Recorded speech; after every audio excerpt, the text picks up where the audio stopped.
దైవజనులు doctor P Satish Kumar గారి గురించి ఎవరికీ తెలియని కొన్ని నిజాలు వినండి.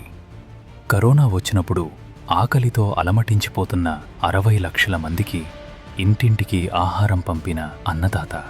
కరోనా సోకి ప్రాణం పోయే వేల మందికి ఉచితంగా వైద్య సేవలు అందించి ప్రాణాలు కాపాడిన ప్రాణదాత.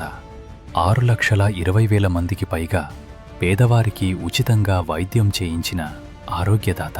50,800 మంది సేవకులకు సూట్లు వస్త్రదానం చేసిన గొప్ప ధన్యుడు.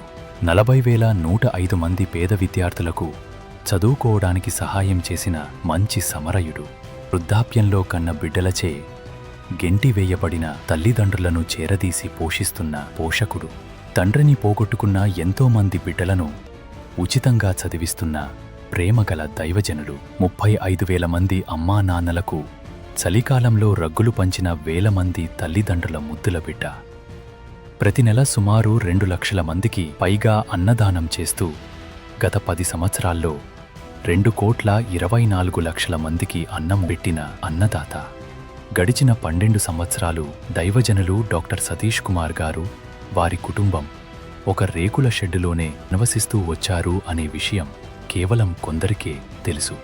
20 సంవత్సరాలుగా కల్వరీ టెంపుల్ కాపరిగా ఉంటూ నేటి వరకు జీతము గాని కానుక గాని తీసుకోకుండా ఎటువంటి ధనాపేక్షకు తావివ్వకుండా నిస్వార్థంగా సేవ చేస్తున్న దైవజనులు డాక్టర్ పి సతీష్ కుమార్ గారు. ఈ దీన దైవజనుణ్ణి దేవుడు మరింతగా దీవించునుగాక. వీరిని గూర్చి నిజాలు తెలియక నిందించే వారిని దేవుడు క్షమించునుగాక.